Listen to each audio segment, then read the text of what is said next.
Welcome aboard. So today is the 25th of January 2012. Unfortunately, I don't know when I'll be posting this video because I have a dead computer, but be that as it may, I am a huge fan of the Disney theme parks. I've been there 5 times in my life, and coincidentally, I've been once per decade. I went for the first time in 1976, for the second time in 1985, third time in 1991. I went with my own children in 2007, and then my most recent trip was a couple years ago in 2010. And I have amassed a pretty good collection of Disney memorabilia, or Disneyana as they call it.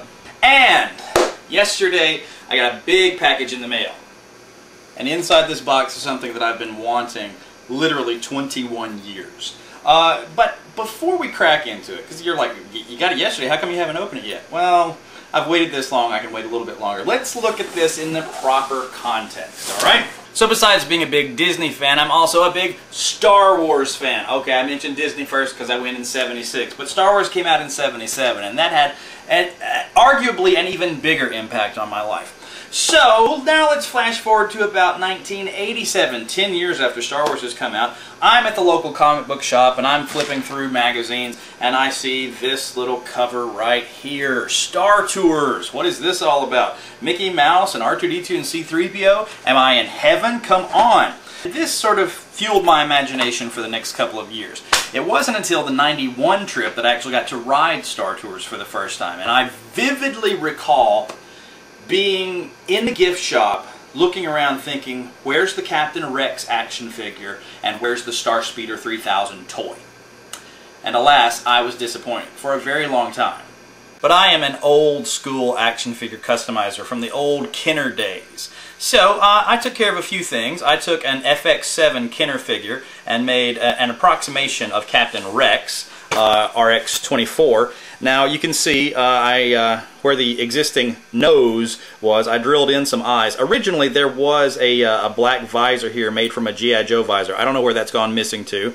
I also added some semicircles here to the side of the head, tried to give it a more Rex look. And I think these were styrene plastic cut from an old R2-D2 model kit.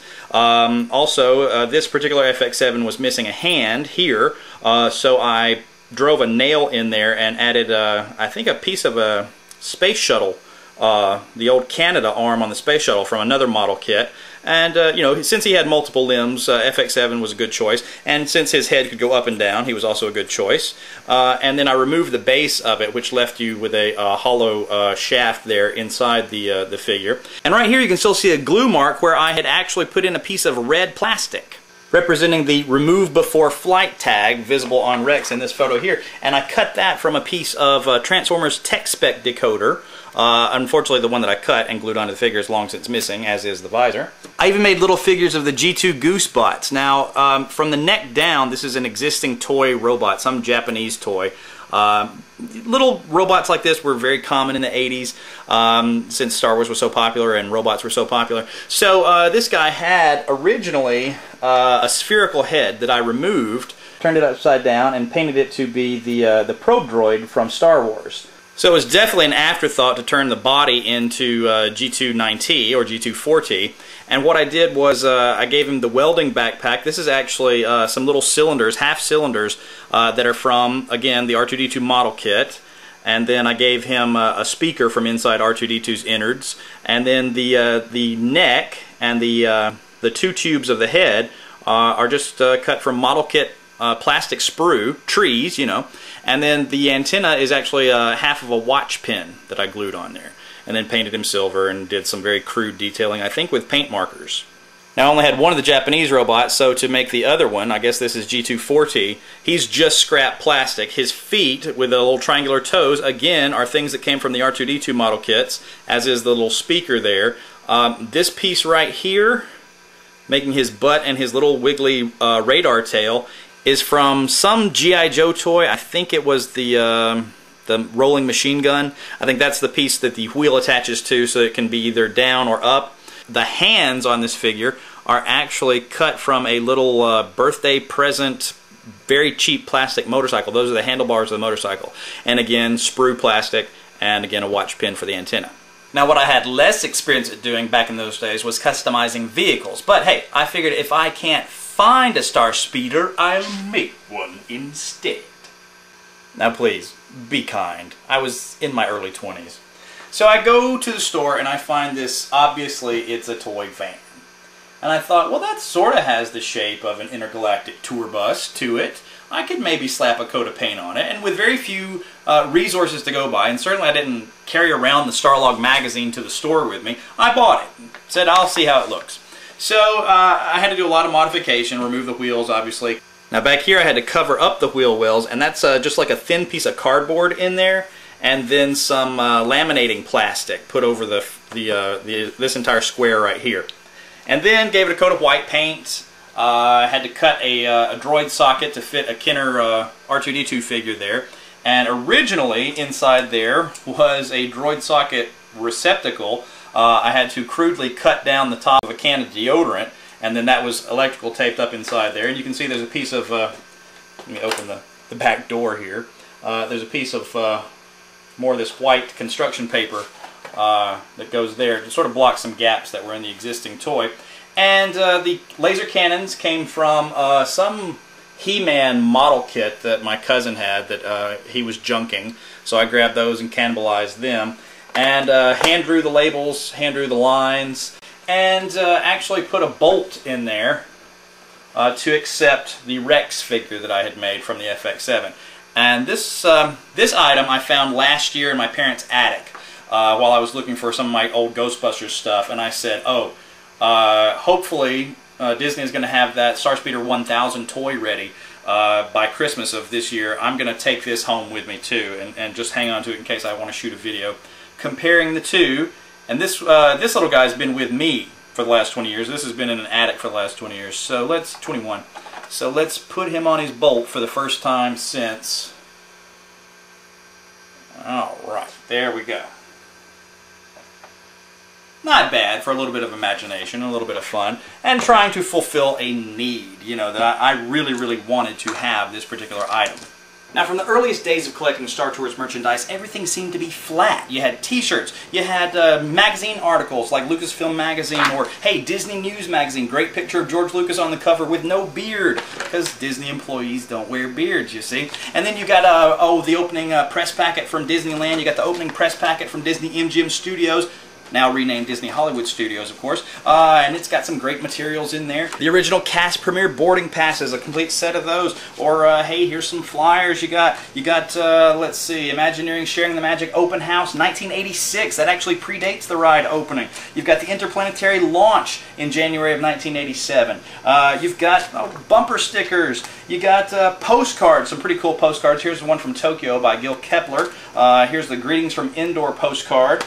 Here's a cool one of the early poster itself. And hey, here's some of the Planetary Destination postcards right here. Now these were also available as posters. And yeah, I've got those too. So you got, let's see, planets like Indoor.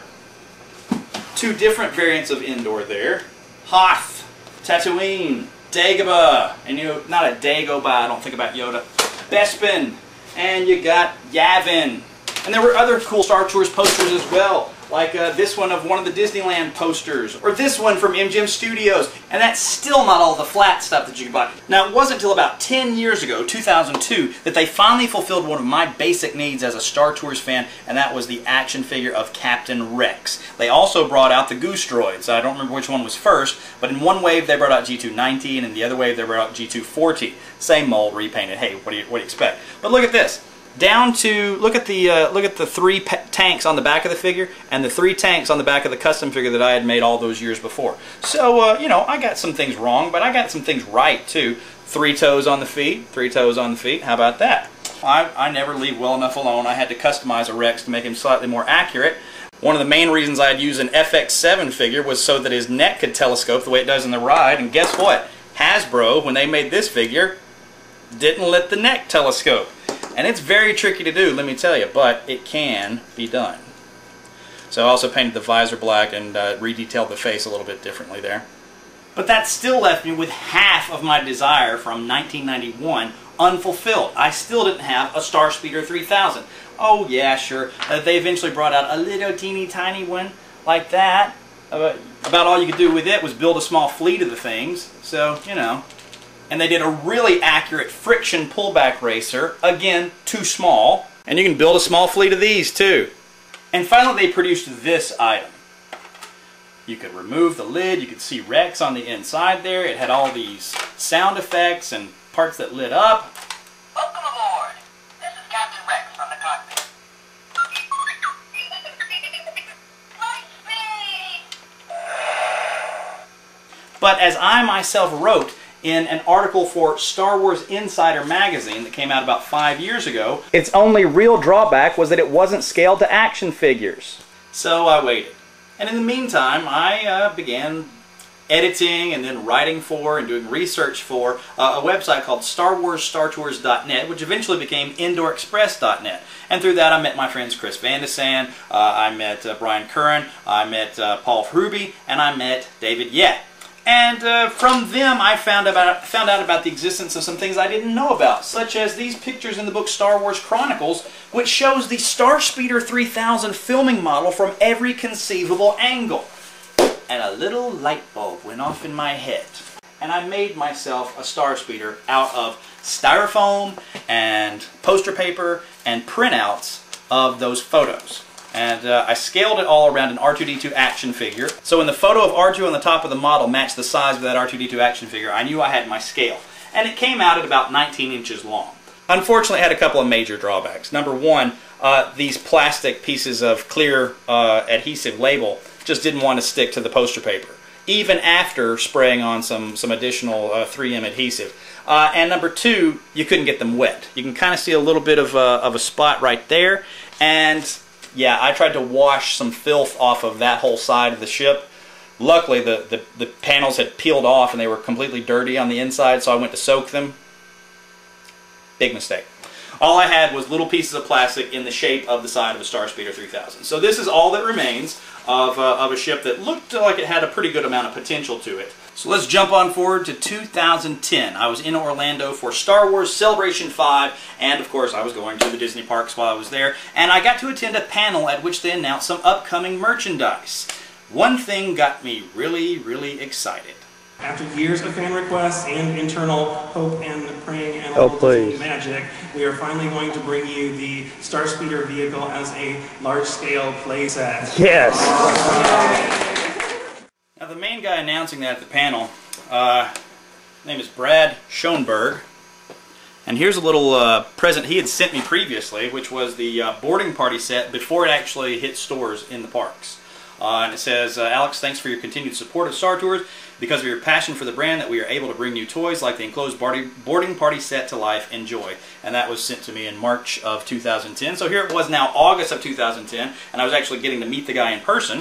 And he was announcing this dream come true for me, something that I had wanted since 1991, and I was hoping that it would arrive in my hands in 2011, 20 years. Didn't quite make it, but hey, I can't complain. My buddy Dave that lives in California, David, yeah, he was the one who picked it up for me and has now mailed it to me along with some other items that he knew I was looking for that were announced at the same panel. So let's just cut into that bad boy. I cannot wait any longer. So we know going into this that it's going to be the wrong color. It's not going to be the StarSpeeder 3000, the beautiful white one with the blue stripes. It's going to be the StarSpeeder 1000 with all the other colors and it's going to have the shorter laser barrels on the front, and you know, it's going to have that other pilot, that Ace guy or C-3PO sitting in a chair. So yeah, alright, I have some misgivings about the fact that it's not going to look exactly like I want it to look, being an old school Star Tours fan. But still, it's pretty close. I could buy another one and paint it, and chances are they're going to reuse the mold some distant point in the future anyway. So I'm advising patience. So here is the box from my buddy in Pasadena, California, which is kind of cool because my grandmother, my paternal grandmother, lived on Pasadena Avenue here in town. I feel like there should be a drum roll. Alright, and the first thing I see is a Disney Parks bag right on top. Ta-da! He always includes me some guidebooks from around the time that he made purchases for me. So, first up here on the top, we're going to see some Muppets. And I'll do a separate video about those. There's Sam the Eagle with Gonzo. You've got Bunsen and Beaker as R2 and 3PO. Kermit and Miss Piggy as Luke and Leia.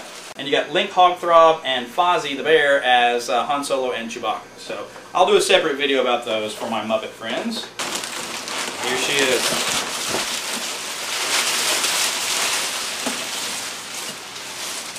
StarSpeeder 1000. 5 doors on the side, not 3 like the little one. No! First thing I want to do is a comparison. Looks like my mock-up would fit right inside this box. So it's going to be approximately the same length that I came up with when I made my revisions. Now, when I did mine and scaled it around the R2 figure, my friend Andy that used to work at Star Tours, he said, well, technically it's too small because the doors on the side should be slightly taller than C-3PO. So it looks like they've made the same minor scale adjustments that I made when I built mine. The main thing I wanted to do was accomplish mine so that it was only 1, 2 printouts per side instead of 1, 2, 3. If I'd made it slightly larger, I would have had to gone to 3 printouts per side, and I didn't want to hide that many seams.